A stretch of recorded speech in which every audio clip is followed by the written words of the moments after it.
안녕하세요, 백사입니다. 오늘 관상학 공부는 주제를 이렇게 잡았습니다. 관골, 광대뼈가 높으면 팔자가 세다. 과연 팔자만 센 건지 아니면 그 외에 다른 것이 있는지 한번 살펴보겠습니다. 제가 그 영상에 이런 말씀을 드린 적이 있습니다. 여자가 광대뼈가 웅장하고 툭 튀어나오면 결혼이 안 좋다고 했죠. 그러면 여기 지금 제가 이렇게 양쪽에 써놨습니다. 물론 여성분도 해당되고 남성분도 해당되는데 단점만 있는 게 아니라 장점도 있습니다. 그래서 오늘 제가 이 광골에 대해서 상법에 있는 내용을 갖고 한번 강의를 한번 해보겠습니다. 광골, 광대뼈는 어딘지 다 아시죠? 여기입니다. 이 사진 한번 보십시오. 이게 관골, 광대뼈입니다. 관골은 또 건골이라고도 합니다. 같은 뜻이니 만약에 다른 영상에서 건골이라고 말씀하시면 관골이란 뜻으로 이해하시면 됩니다. 관골은 무엇을 보는 것인가? 관상학에서 관골이 의미하는 게 무엇인지 살펴본다고 하면 의지와 능력입니다. 실행력, 그리고 사회적 활동 여부. 이것을 볼 수 있는 곳이 바로 관골입니다. 여기 보면 이 부위죠. 그리고 코를 우리가 임금으로 비유하자면, 왜 임금으로 비유하냐면 중심에 있기 때문에 그렇습니다. 그리고 관골은 신화입니다. 그래서 코가 힘이 있으면 이 관골도 어느 정도의 그 세력이 있어야 됩니다. 그래야지 임금하고 신하가 정치를 잘하는 그런 격이 되는 것입니다.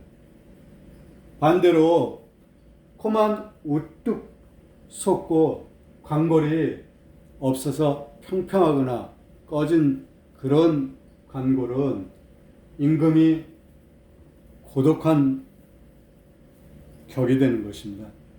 그래서 일마다 막힘이 많고 좀 고독한 그런 상황이 벌어지게 되는 것입니다. 그리고 관골은 나이대로 보자면 남자를 기준으로 좌측이 46세 그리고 우측이 47세입니다. 그러면 관골에 대해서 하나하나 한번 살펴보겠습니다. 여기 보면 관골이 높고 인당이 풍부하면 권세가 있다고 했습니다.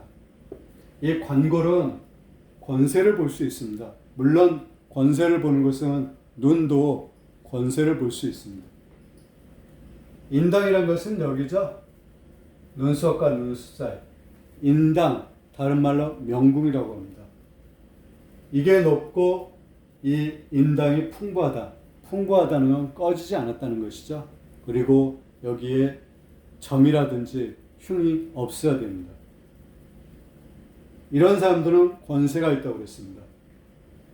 두 번째, 관골이 힘있게 솟아 있으면 자수성가하고 관골에 뼈만 붉어진 자는 일생 고단하다고 그랬습니다. 관골이 힘있게 솟아 있으면 자수성가한다고 그랬죠. 의지와 능력, 실행력이 굉장히 좋습니다.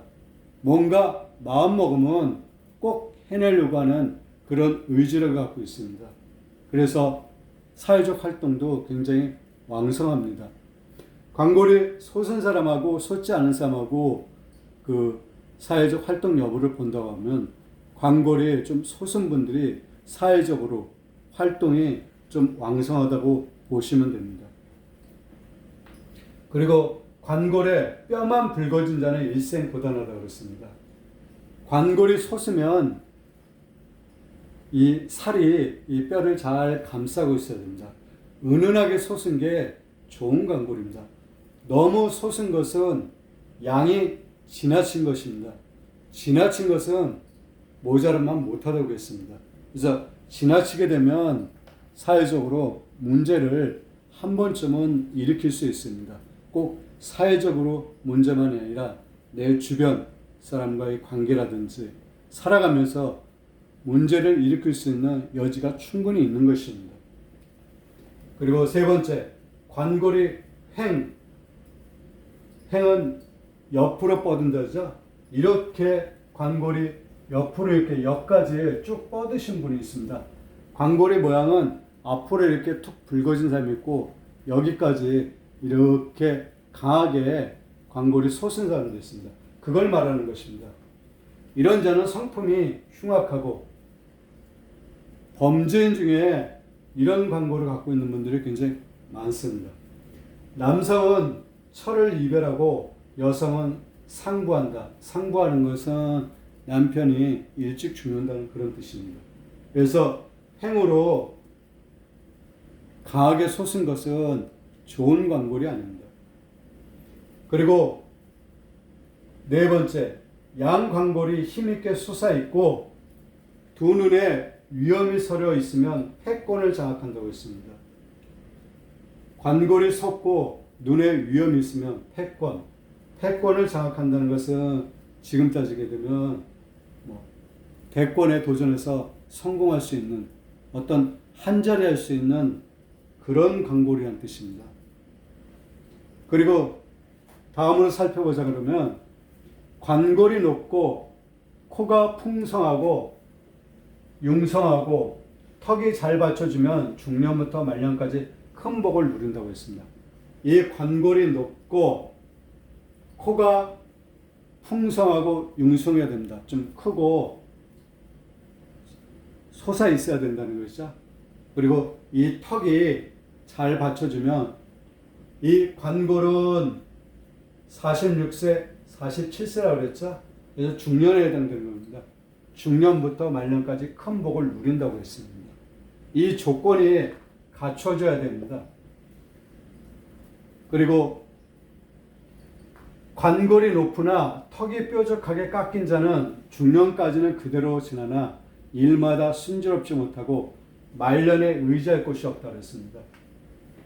얼굴이 이런 얼굴이죠. 이렇게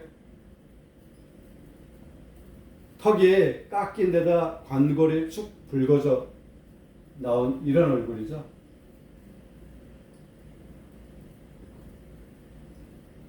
이런 얼굴들은 중년까지는 그런대로 지나나 일마다 순조롭지 못하다고 그랬습니다. 그리고 말년에는 의지할 곳이 없다고 했습니다. 왜냐하면 턱이 말년에 해당되는 것이죠. 그래서 대체적으로 이렇게 턱이 깎이게 되면 말년이 좋다고 하는 것이 좋지 못하다고 하는 것입니다. 그렇다고 반드시 좋지 못하다는 것은 아니니까 그 점을 좀 이해하시기 바랍니다. 그리고 관골이 홀로 높고 코가 꺼진 자는 일마다 실패가 따른다고 했습니다. 이 관골이 홀로 높고 코가 꺼진 자, 솟지 못하고 이 콧대가 여기 상근이라고 했죠. 상근이 났고 이 콧대가 꼭 주저앉은 그런 사람들 있죠.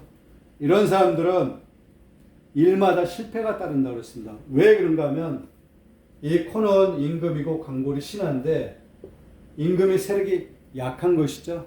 신하가 더 세력이 강한 것입니다. 이것은 배반하는 거죠. 역무입니다. 그래서 일마다 실패가 따르는 것입니다. 그리고 관골이 높고 큰데 눈이 너무 작은 자는 욕심으로 망한다 했습니다. 관골이 이렇게 높고 큰데 눈이 작은 사람들은 욕심이 많아서 욕심으로 망한다고 했습니다. 이외에도 관골이 더 있습니다. 그것은 또 나중에 제가 영상을 또 준비하겠습니다. 이 정도면 여러분께서 자신의 관골하고 얼굴 조화를 한번 살펴보시고 그 다음에 주변에 있는 분들이 얼굴 관골을 한번 살펴보십시오. 과연 여기에 있는 내용이 맞는지 안 맞는지를 여러분께서 한번 살펴보시기 바랍니다. 관골은 굉장히 중요한 위치에 있고 그 의미가 굉장히 중요한 것입니다. 그래서 관골은 좀 솟는 게 좋습니다. 그리고 살이 이 광골을 잘 감싼 게 그게 좋은 광골입니다. 그리고 광골에 상처가 없어야 됩니다. 오늘은 이 정도로 하겠습니다. 다음에 다른 것을 갖고 찾아뵙겠습니다. 대단히 감사합니다.